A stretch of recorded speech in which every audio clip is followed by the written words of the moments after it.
Okay, hello, good day. So, mayroon tayo ngayong Tecno Pop 7 Pro FRP lock. So, Google account yung problema niya.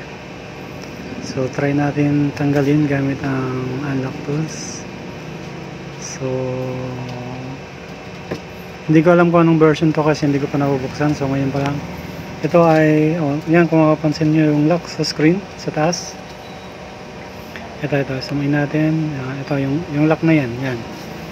Okay, so nangangulugan naka FRP lock siya. So, tatanggalin natin yung security niya. Tanggalin natin yung Google account niya or FRP lock. So,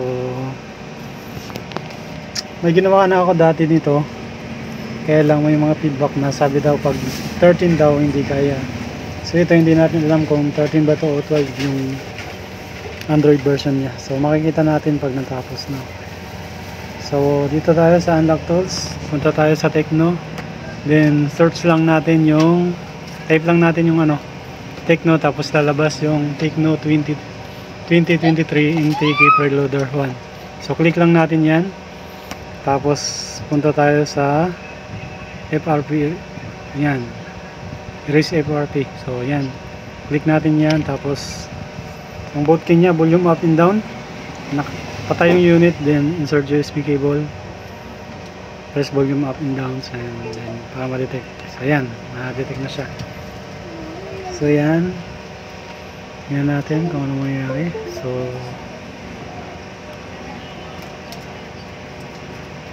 okay, success naman. So, FRP erase. Okay. So, erasing FRP. So, tingnan natin kung anong version ba to. Ito pa lang yung second time kong makareceive ng ganitong unit. So, hindi natin alam kung anong version to. So, makikita natin pag nabukas na. Okay. Next muna tayo dito. Alam niyo na setup nito. So, yan. Kung mapapansin nyo, wala na yung lock sa taas niya. So, ayan. Skip. Next. Skip. Next lang tayo dito.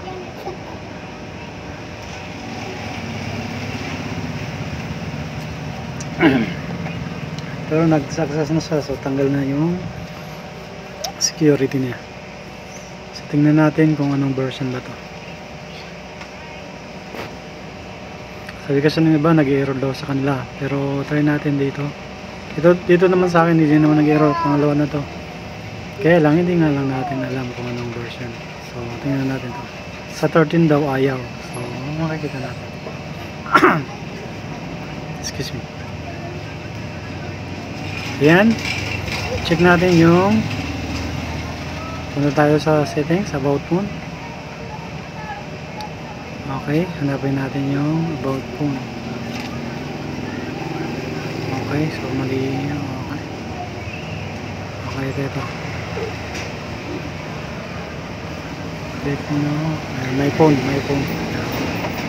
Okay, so ayan, 12 lang pala to. Okay, so wala pa ako na-receive na 13 at siguro 12.